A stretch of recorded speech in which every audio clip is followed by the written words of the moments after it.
The first time I called my own house and heard a stranger's voice, I thought I had dialed the wrong number. Then the mechanical voice said my number. The number I had owned for 43 years. And I realized my daughter had done exactly what I had told her not to do. She had erased my wife. Not from photographs. Not from the house. Not from my memory. She had erased 12 seconds of her voice. 12 seconds that had answered our telephone for 17 years. 12 seconds that began.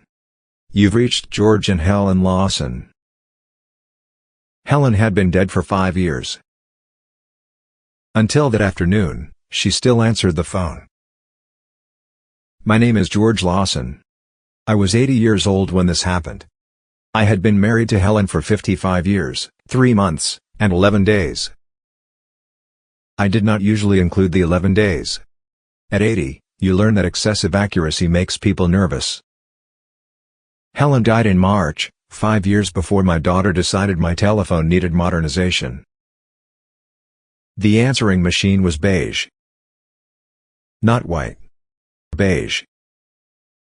The color manufacturers used in the early 2000s when they wanted an appliance to look old before you bought it.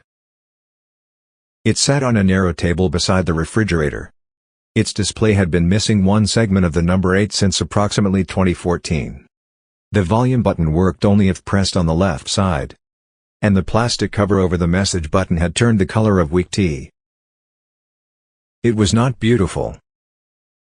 Helen had not been beautiful when she recorded the message either. She was 63. She had flour on her shirt. She was annoyed because I had made her record the greeting 3 times. The first time, she laughed halfway through. The second time, the dog barked. The third time, she said, "You've reached George and Helen Lawson. We can't come to the phone right now, so leave your name and number, and George will probably call you back before I do." Then, very faintly, right before the recording ended, you could hear me say, "Helen." And you could hear her laugh. That laugh was why I never replaced it. I was sitting in the parking lot of an optometrist's office when I discovered it was gone. My appointment had ended early. My eyes were dilated. The afternoon was too bright. And my daughter Susan had told me she was going to my house to fix what she called my telephone situation. I had called home because I wanted to ask whether she was still there. I could have called her cell phone. I did not. That detail becomes important later. Instead of Helen's voice, I heard, "The person you are calling is unavailable. Please leave a message after the tone." I hung up before the tone. Then called again. Same voice. Same number. No Helen. I called Susan. She answered cheerfully. "Hi, Dad. What did you do?" Silence. That is never a promising silence. "Your phone? What did you do?" "I fixed it." I was already opening my car door. "You removed the machine." "Dad? Did you remove it?" "Yes." I hung up. I should probably clarify that I did not drive home with dilated eyes. I was angry, not suicidal. I sat in that parking lot for another 40 minutes until I could see properly, which may have been the longest 40 minutes of Susan's life because I called her 6 times. She answered twice. Then stopped. Good instincts. When I got home, Susan's SUV was in my driveway. My daughter was 57. She had Helen's brown eyes, Helen's straight posture, and my unfortunate tendency to believe that being correct made a person persuasive. She was sitting at my kitchen table beside a brand new cordless telephone. The beige answering machine was gone. "Where is it?" Susan stood. Can we talk first? No. Dad? Where is it? In my car. Bring it back. I didn't throw it away. I did not congratulate you. She folded her arms. You asked me to fix the phone. I asked you to fix caller ID. The machine is part of the problem. The machine answers calls. The machine barely works. So do I. Dad? That word can mean many things when spoken by an adult daughter. That particular dad meant, please do not make me explain something you already know. Unfortunately for Susan, I wanted the explanation. What was wrong with it? It wasn't just the machine. What was wrong with it? The messages cut off sometimes. People have cell phones. The clock resets whenever the power flickers. I own clocks. Susan exhaled. And you're paying for a landline you don't need. There it was. Need. The most dangerous word in a conversation between an 80-year-old parent and an adult child. Apparently, once you reach a certain age, everything you own must defend its practical value before a committee. You do not need the chair. You do not need 2 cars. You do not need the big house. You do not need the landline.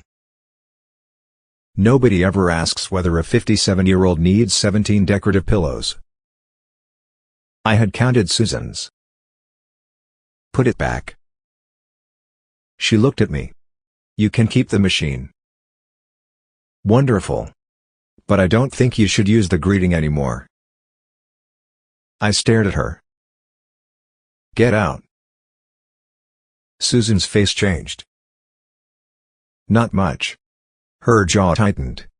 Her eyes dropped. Dad? Bring me the machine and go home. She did. 5 minutes later, the beige machine was back on my kitchen table. Susan stood in the doorway. I didn't erase Mom. I looked at her. You erased the last place in this house where she still spoke without me asking her to. Susan looked as though I had slapped her.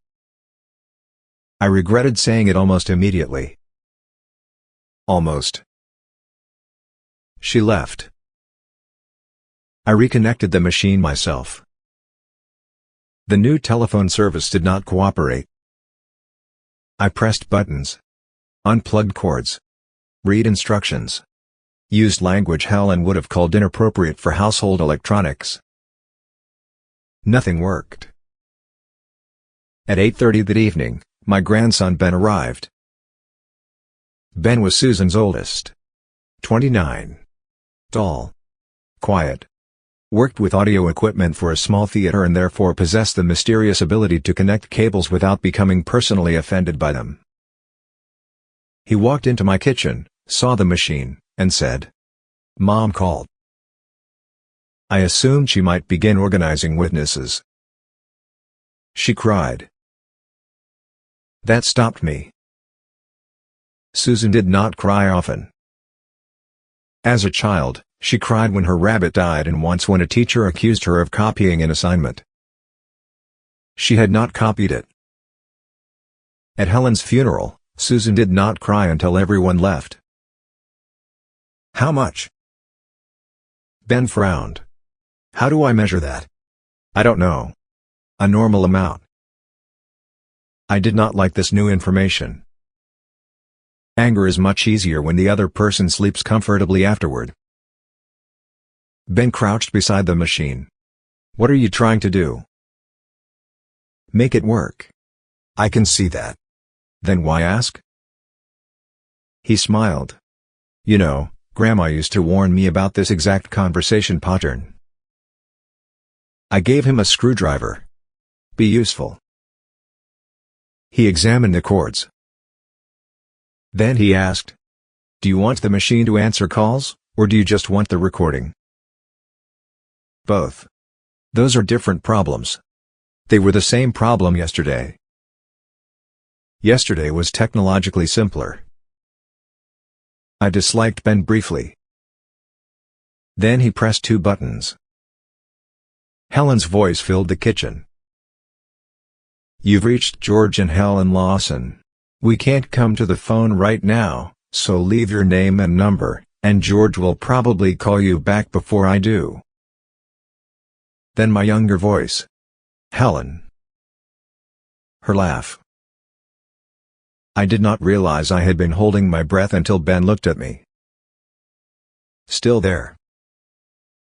I nodded. He transferred the recording onto his laptop. Then his phone. Then mine. Then something he called cloud storage, which sounded to me like trusting weather with important documents. "You have 3 copies now," he said. I had 1 copy for 17 years and nobody touched it. That is not the argument for technology you think it is. He started packing his cables. Then he said, "You know Mom used to call this number just to hear Grandma." I thought I had misheard him. "What?" Ben stopped. I knew immediately that he wished he had said nothing. "Your mother called my house." "Yeah. When?" He looked at the counter. "After Grandma died." "I know she called me." "No." Ben looked at me. "She called when she knew you wouldn't answer." The room became very still. "What do you mean?" "For a while, she called almost every night." I stared at him. "Why?" Ben looked toward the answering machine. "You know why?" I did. I simply did not want to. "How do you know this?" I lived at home then. I'd hear her in the hallway at night. Sometimes 11. Sometimes midnight. She'd call, listen, and hang up. "For how long?" Ben hesitated. "A year, maybe." "A year?" "Not every night for a year. But a lot." I sat at the kitchen table. For 5 years, I had thought that greeting belonged primarily to me. My machine. My house. My wife. I had never considered that somewhere 15 minutes away, our daughter was dialing the same number for the same reason. "How long has she wanted it gone?" Ben shrugged. "I don't know." "Did she ask you to remove it?" "No." "Did your father?" "No." Ben zipped his bag. "Grandpa, you need to ask her." I did not. Not immediately. This is one of the privileges of getting older nobody mentions. People assume age makes you wise. Sometimes it merely gives you more sophisticated methods for avoiding uncomfortable conversations. I spent the next 2 days being angry at Susan for 2 contradictory reasons. First, she had removed Helen's voice. Second, she had apparently been using Helen's voice herself and had never told me. Neither argument was particularly logical. Both felt excellent. On Saturday, my son Michael called. Michael was 54. 3 years younger than Susan. Lived 40 minutes away. Sold commercial heating equipment. Could turn almost any conversation into a discussion of traffic. "Dad?" "Hello. Susan says you're furious." Susan is observant. She shouldn't have touched the machine. That surprised me. "Thank you." "But." There should be a federal tax on sentences beginning with "but." "But what?" I understand why she did. Do you? Yes. Excellent. Explain it to me. Michael went quiet. Then said, "You call it." My hand tightened around the phone. What? The house. You call your own house? People call their houses. From the driveway? I said nothing. Michael continued. Susan saw you. When? Last month. She came over and you were parked out front. You called the landline, let Mom's greeting play, hung up, and sat there. I was embarrassed. Which made me angrier. I had been to the cemetery. I know. How? Because you go the first Thursday of every month. I did not know my children knew that. I disliked discovering how closely my life had been observed while I considered myself private. Michael said. She thought you were getting worse. Worse? At missing Mom. That is not an illness. I know. Does Susan? Yes. Then she should act like it. Michael sighed. Dad, you call a machine to hear a dead person. I stood from my chair. I know she's dead. I didn't say you didn't. You said it like I was confused. No. You said it like remembering her is something I should have completed by now. That isn't what I mean. What do you mean? Michael became quiet. Then he said something that changed the argument completely. I had a voicemail from Mom. I sat down again. What voicemail? The week before she went into the hospital. Helen had died unexpectedly after complications from an infection. There had been no long goodbye. No neat final conversation. No gathering around a bed while everyone said precisely what needed saying. Life rarely arranges itself that professionally. Michael continued. She called because she wanted to know whether we were coming Sunday. What did she say? Nothing important. I almost laughed. Everyone says that about the most important things. Michael said. She said, Michael, call me back when you get a minute. Your father bought enough hamburger for the United States Army, so please tell me whether you're coming Sunday. That sounded exactly like Helen. I could hear the sentence in her voice even though Michael was saying it. What happened to it? My phone died about 2 years later. You didn't save it? I thought it was backed up. Ben could have saved it. I know that now. His voice changed. I cried over a voicemail about hamburger. I closed my eyes. I'm sorry.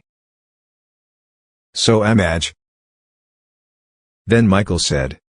Sometimes I was jealous of that stupid answering machine. That surprised me more than anything Susan had done. Why? Because you still had her. I did not have her. I know. But you had the voice. I looked at the beige machine. It had been sitting 6 feet from me throughout the conversation. For 5 years, my children had been grieving their mother. I knew that sentence intellectually. But there is knowing something and there is allowing it to rearrange the furniture in your mind. Helen was my wife. She was also their mother. And I had been behaving as though I held the copyright. I did not call Susan that night. Instead, I called my own house.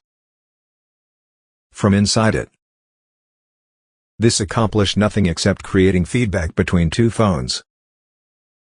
Helen would have found that hilarious. The next morning, I went into the hall closet. There were 5 boxes on the upper shelf labeled videos. Helen labeled everything.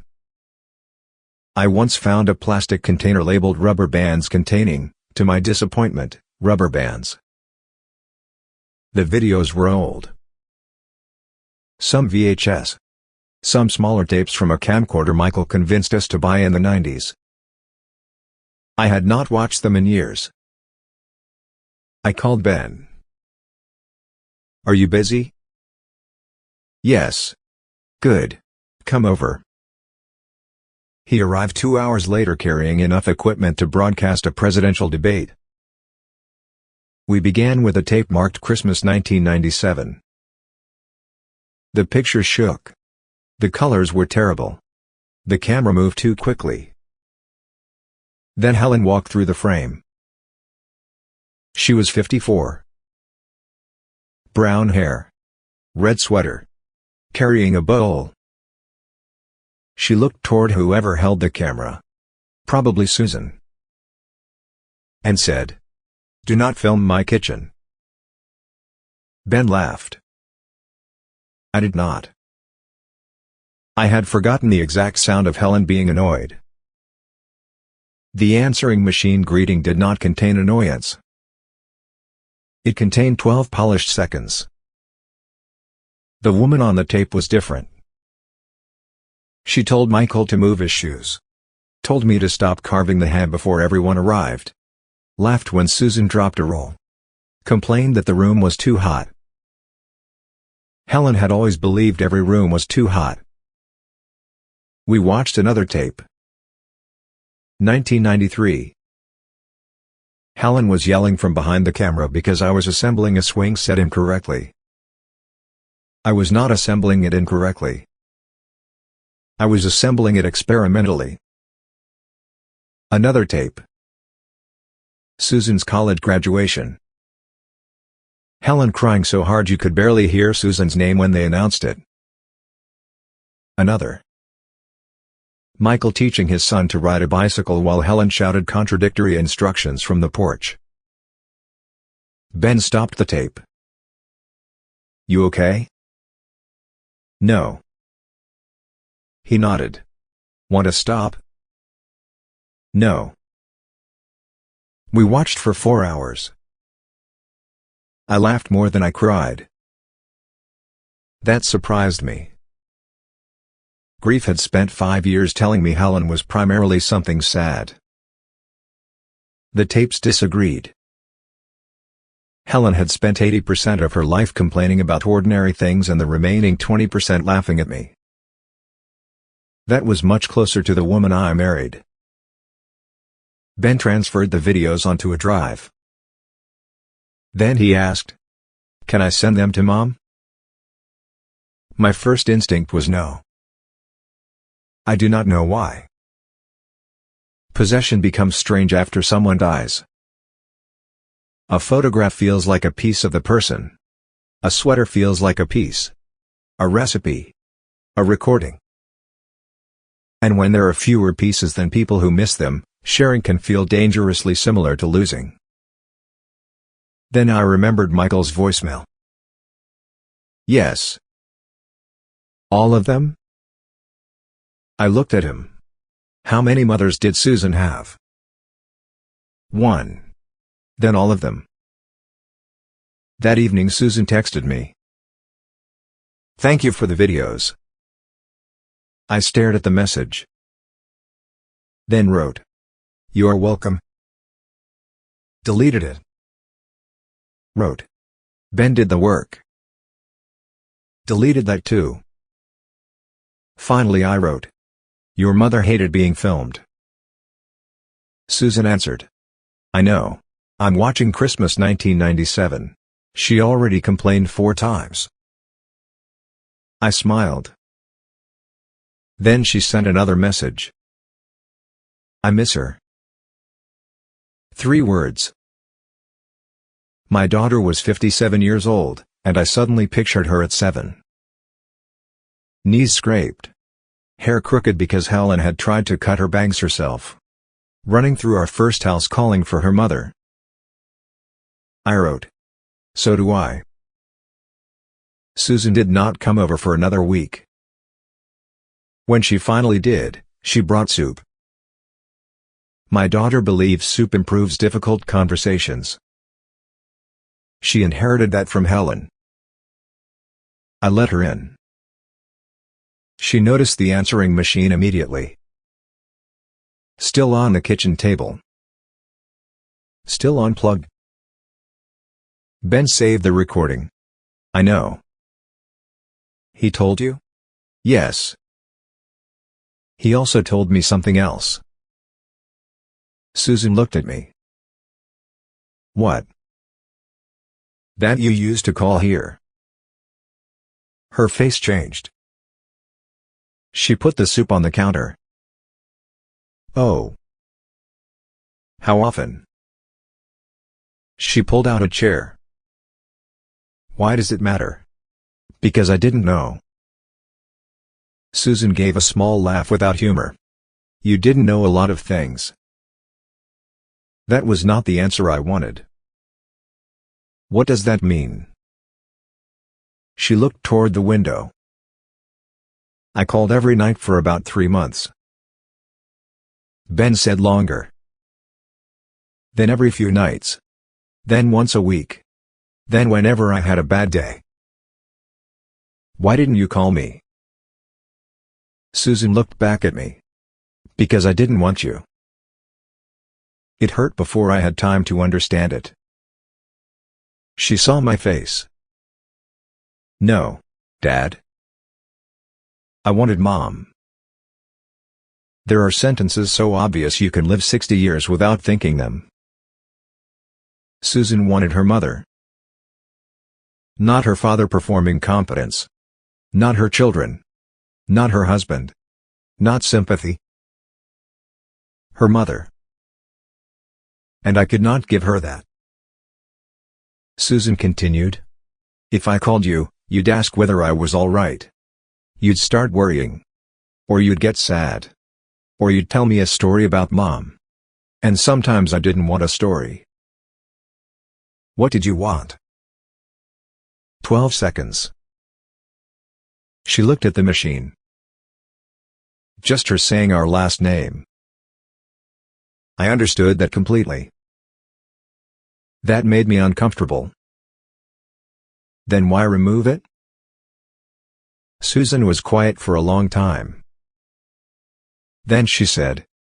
Because I heard you calling it too. I know. And it scared me. Why? Because I knew exactly what you were doing. She looked at me. I had spent years trying to stop doing the same thing. There it was.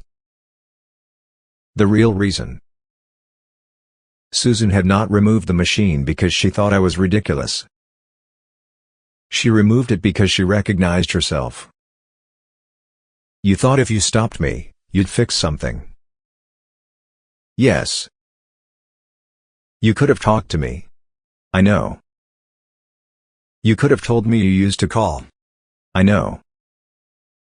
You could have asked me what it meant. I know. Then why didn't you? Susan's eyes filled. Because I'm tired of asking whether you're okay and hearing fine. I leaned back. I am fine. She laughed through tears. You see? I almost smiled. Almost. Susan wiped her eyes. For 5 years, every time I ask how you're doing, you give me a report. Blood pressure good. Roof fixed. Car serviced. Taxes filed. Freezer full.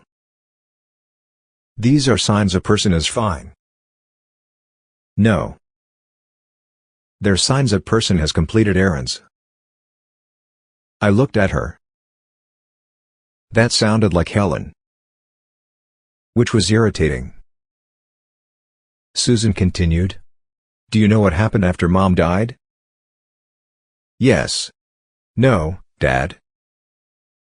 What happened to me? I did not answer. She did. I became your emergency contact. I got your passwords. I learned where Mom kept the insurance papers. I helped close her accounts. I changed the utilities. I made copies of your medication list. I put my number on the refrigerator. I called every morning for 6 months because I was terrified you'd stop eating. I ate. I know. But every time the phone rang after 10 at night, I thought you had fallen. I was quiet. Susan said. And I never told you because you had just lost your wife. I thought my fear would be selfish. That sentence stayed between us. Her fear would be selfish. How many things had my children hidden because my grief seemed larger? Michael's voicemail. Susan's nightly calls. Ben watching his mother wander into the hallway at midnight. I had lost Helen. Apparently everyone had then decided I should not have to witness what losing Helen did to them. I didn't ask you to do all that. Susan nodded. No. Your mother used to handle some of it. I know. And when she died, I guess I assumed. I stopped. Susan finished the sentence. That I would. I hated hearing it said aloud. Because it was true. Helen remembered birthdays. Susan remembered birthdays. Helen knew insurance. Susan learned insurance. Helen worried about whether I had eaten lunch. Susan started asking whether I had eaten lunch. I had not appointed Susan to replace her mother. I had simply accepted every service until the job existed. I am sorry, I said. Susan looked startled. What? Do not make me repeat it. She laughed. Then I said, you were still wrong. I know. You don't get to remove things from my house because you're afraid. I know. You don't get to decide when I'm done missing your mother.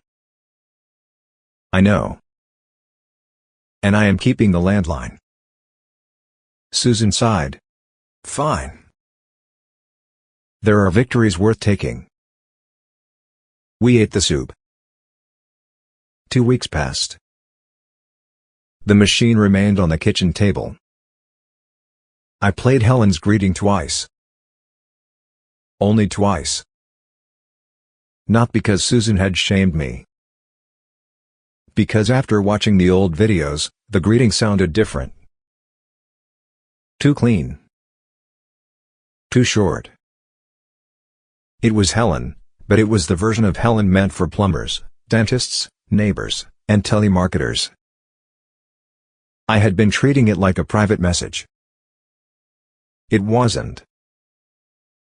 The private Helen was on those tapes. Telling me I had bought the wrong coffee.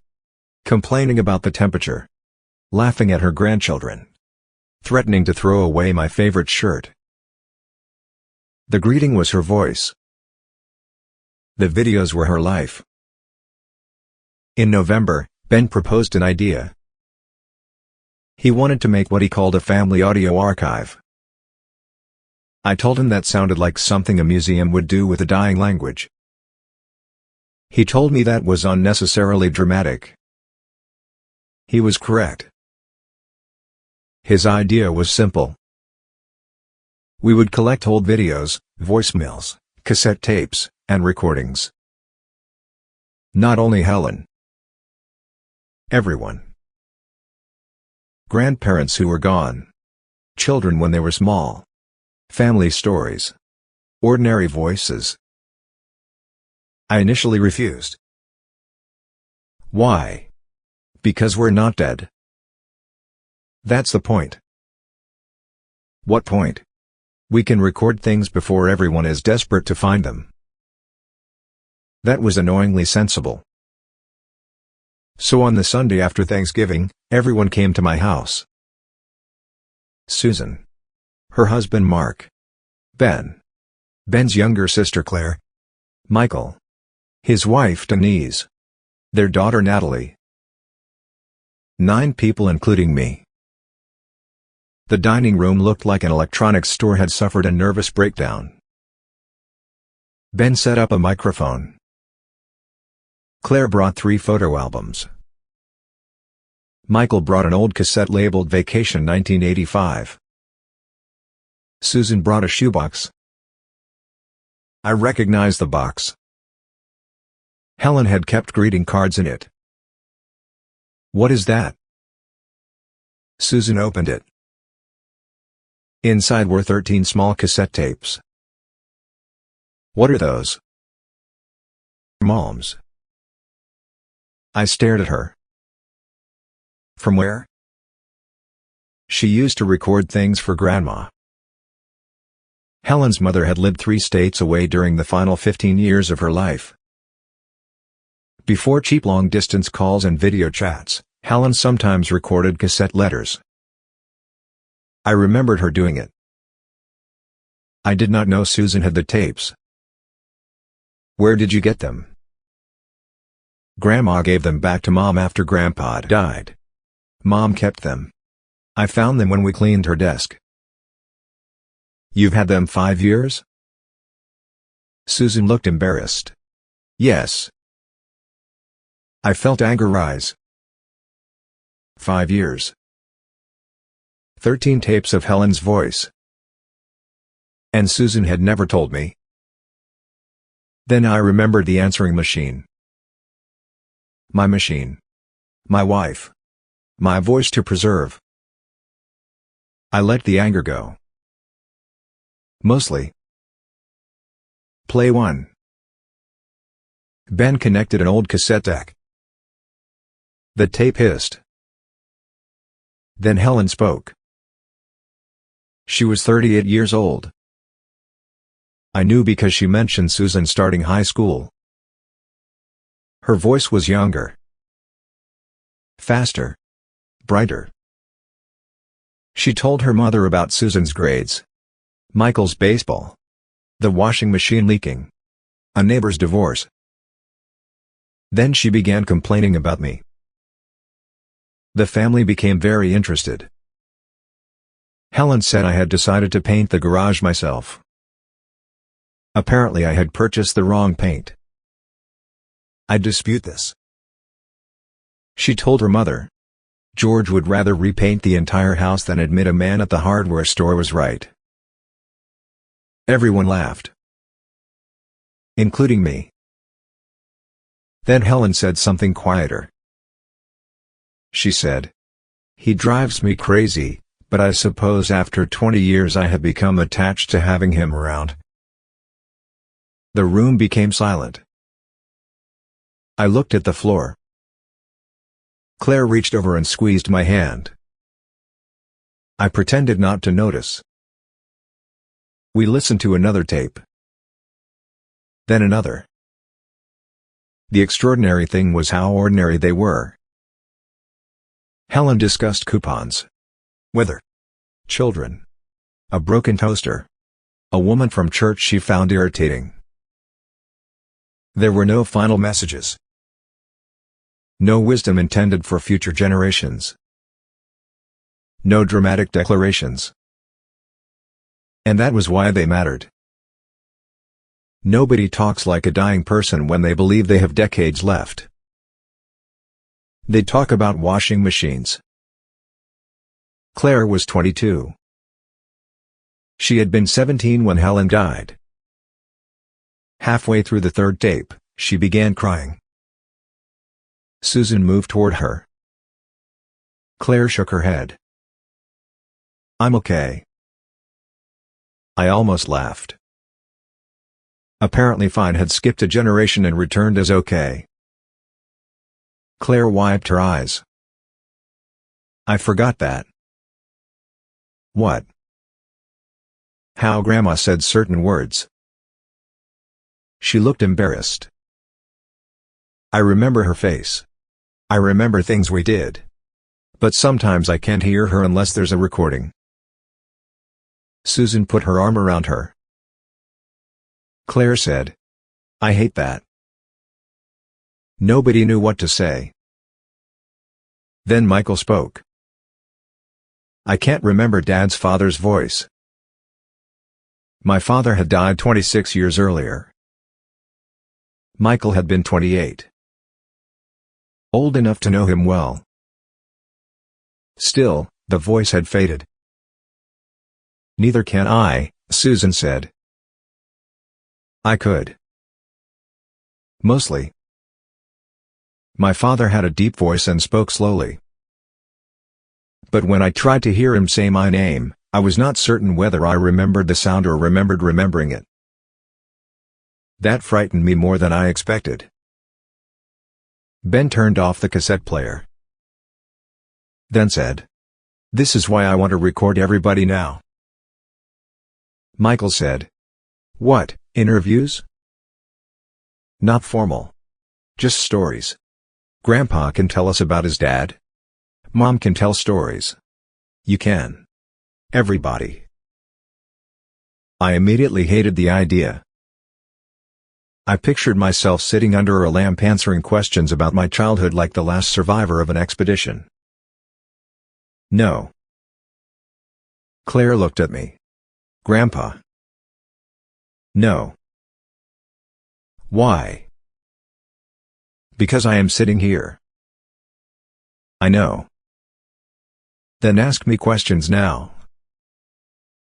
Ben smiled. "That's literally what recording is." The family laughed. I was being surrounded by technicalities. So Ben turned on the microphone. He asked, "What did your father sound like?" I looked at the microphone. Then at my family. And I told them. My father was named Walter. He repaired elevators. He whistled through his teeth when concentrating. He called every refrigerator an icebox until the day he died. He did not say "I love you" often. Instead he checked your tires. That was his language. I told them about my mother Eleanor. About the apartment where I grew up. About meeting Helen at a grocery store when I knocked a jar of pickles onto the floor. Helen always told people I dropped them because I was staring at her. I always denied it. I was lying. Susan laughed. "You never admitted that. Your mother is no longer available to become smug." Claire said. "She would know." Unfortunately. We recorded for 2 hours. Then Ben asked Susan a question. "What do you remember most about Grandma?" Susan went quiet. I expected her to mention birthdays, Christmas, cooking. She said, "Her hands." I looked at my daughter. Susan continued, "When I was little, I would sit beside her in church and play with her wedding ring. She'd let me spin it around her finger." I remembered. Susan had tiny fingers. Helen would give her one hand while keeping the other on the hymnal. "I don't know why that's the thing," Susan said. Claire answered quietly. "Because it's yours." Susan cried. This time she did it in front of me. I did not tell her she was okay. I did not tell her Helen would want her to be happy. I did not change the subject. I reached across the table and held her hand. For a few minutes, neither of us said anything. That may have been the first truly useful thing I did about my daughter's grief. Christmas came. Ben had turned the audio project into a family obsession. Michael recorded a 40-minute story about getting stranded with Helen during a snowstorm in 2004. Susan recorded Helen's recipes. Not the ingredients. The arguments around them. She explained that Helen measured vanilla by pouring until she felt morally satisfied. Claire recorded a story about Helen teaching her to sew. Natalie recorded Helen's habit of carrying peppermint candies in every coat pocket. I contributed complaints. According to Ben, These were stories. At Christmas dinner, there was a small speaker beside my chair. Ben had prepared something. I told him if it involved sentimental music, I was leaving my own house. No music. Good. He pressed play. Helen's voice said, "You've reached George and Helen Lawson." Then the recording changed. Helen at Christmas in 1997. Do not film my kitchen. Helen on a cassette. George bought the wrong paint again. Helen laughing at Michael. Helen calling for Susan. Helen telling someone to close the refrigerator.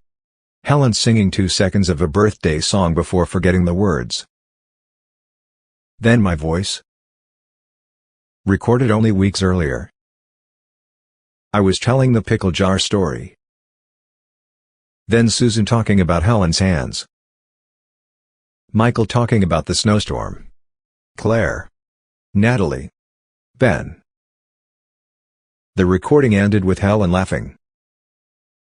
Not the answering machine laugh. A different one. Louder. Messier. Better. Nobody spoke for several seconds. Then Michael said, "She really complained a lot." The room exploded with laughter. That felt right. A week after Christmas, Susan came to my house again. She pointed to the answering machine. "You still keeping it?" "Yes." She nodded. "Okay." I looked at the machine. Then surprised both of us. "I don't think I'm going to use the greeting anymore." Susan stared at me. "Why?" "I don't know." That was not true. I knew. For 17 years, callers heard George and Helen Lawson. For the first 12 of those years, that was accurate. For the last 5, it had become a small refusal. Not a refusal to accept Helen was dead. I knew she was dead every morning when I woke up. It was a refusal to change the sentence. "You've reached George and Helen." I loved the sentence. I still do. But a sentence can stop being true without becoming meaningless. Susan asked, "Do you want Ben to make you a new one?" "No." "You want me to?" "No." "Then what?" "I have a voice." She smiled. "I've noticed." We recorded a new greeting. The first attempt was terrible. I sounded like I was announcing train departures. Susan said, "Try sounding like a human being." I told her this was an unreasonable technical requirement. The second attempt was worse. On the third, I said, "You've reached George Lawson. I can't come to the phone right now. Leave a message, unless you're selling something, in which case reconsider your life." Susan laughed before I finished. The laugh was captured on the recording. I kept it. I know what you are thinking. The same thing occurred to me. 17 years earlier, Helen's laugh had ended our greeting. Now Susan's did. I did not plan that. Neither did she. Life occasionally has better taste than people who write stories. The old answering machine went into my desk drawer. Not the attic. Not a donation box. Not Susan's car. My drawer. I still own it. That mattered. Choosing to stop using something is different from having someone remove it for you. That was the part Susan had missed. And the part I eventually needed her to understand. Age changes many things. Your knees. Your eyesight. How loudly restaurants play music. The number of people who insist on explaining phones to you. It does not automatically turn your preferences into symptoms. Sometimes an old man keeps an answering machine because he likes an answering machine. Sometimes he calls his own number because he misses his wife. And sometimes his daughter worries because she loves him. All three things can be true without anyone needing to take control. Susan and I got better at asking. Not perfect. Better. Before changing anything in the house, she asks. Usually. Before rejecting every suggestion, I listen. Usually. In February, she suggested I replace the toaster. I refused. It caught fire in March. Susan did not say "I told you so." This was how I knew she had matured. Her face said it for approximately 3 days. Michael comes over more often now. Not because he thinks I need supervision. At least that is what he claims. We watch baseball. Sometimes he asks me about Helen. Sometimes I ask him. That was new. For years, family stories about Helen moved in one direction. From me to everyone else. I was the husband. The historian. The person who had known her longest. Then I began asking what they remembered. I discovered versions of my wife I had never met. Susan remembered a mother who let her climb into bed after nightmares. Michael remembered a mother who mailed him newspaper clippings long after newspapers became available online. Claire remembered a grandmother who cheated at cards and denied it even when caught. Ben remembered Helen sneaking him $20 bills and telling him not to tell me. That one caused an argument retroactively. My Helen was not their Helen. And none of us owned the complete woman. That may be one of the strangest things about losing someone after a long life. You think you know exactly who has died. Then other people begin telling stories. And you discover the person you loved had entire rooms inside them you never entered. It does not diminish what you had. It makes them larger. The first Thursday of June, I went to the cemetery. Same as always. I brought flowers. Sat on the bench. Complained to Helen about the price of gasoline. I also told her about the answering machine. I told her Susan had taken it. I told her I had become furious. I told her Susan used to call the house to hear her. Then I said, "You knew she was as stubborn as you, didn't you?" A bird landed near the headstone. That means nothing. It was a bird. I have reached 80 without requiring nature to send me coded messages. I sat there another 20 minutes. Then I got in the car. For years, after visiting Helen, I would sometimes call the house before driving home. I had never really asked myself why.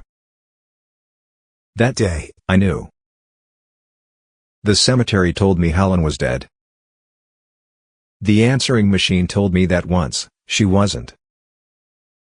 I needed both truths. I took out my phone. For a moment, my thumb hovered over the home number. Then I called Susan.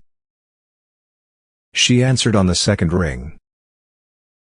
"Hi, Dad. Are you busy?" "A little." "Good." She laughed. "What do you need?" "Nothing." That answer worried her. "Are you okay?" I almost said fine. The word reached my mouth. Then I stopped. "I went to see your mother." Susan became quiet. "How was it?" Nobody had ever asked me that before. How was it? Not whether the flowers looked good. Not whether the cemetery had cut the grass. Not whether I needed anything. How was it? I thought about the answer. Sad. Susan waited. And good. She waited again. I miss her. I know. No. I smiled. I know you know. Susan started crying. I could hear it. Not much. Enough. She said. I miss her too. We talked for 11 minutes. About Helen. About Susan's work. About nothing. Then she had to go. Before hanging up, she said, "Call when you get home." I said, "You're becoming your mother." She answered, "You're becoming yours." I did not know what that meant. Neither did she. We laughed anyway. I drove home without calling the answering machine. That sentence sounds like a victory. It wasn't. I was not cured of anything. There was nothing to cure. 3 months later, I called the old recording again. Ben had put it in a folder on my phone labeled Helen. I told him this lacked imagination. I pressed play. "You've reached George and Helen Lawson." I smiled. "Listen once." Then put the phone down. I did not feel guilty. I did not feel stuck. I felt married. Past tense and present tense can coexist in strange ways. I was Helen's husband. I am Helen's husband. Both sentences feel true to me. But I am also George Lawson. Still here. That part matters too. I turned 81 in October. The family came over. Susan brought cake. Michael brought ice cream. Ben brought a microphone. I told him absolutely not. He recorded me saying absolutely not. Apparently it is now in the archive. Claire asked me what I wanted for my birthday. I told her I wanted everyone to stop buying me things designed to make old age easier. Last year Michael bought me an electric jar opener. I have never forgiven him. Susan gave me a framed photograph. It was Helen and me in 1971. We were standing beside our first car. I was 28. Helen was 27. Her hair was blowing across her face. I had one arm around her. On the back Susan had written, "You don't have to keep everything the same to keep what mattered." I read it twice. Then told her it was suspiciously sentimental. She said, "Just say thank you." So I did. The photograph is in my living room now. The answering machine is still in the desk. Helen's greeting is on my phone. On Ben's computer. On Susan's phone. On Michael's.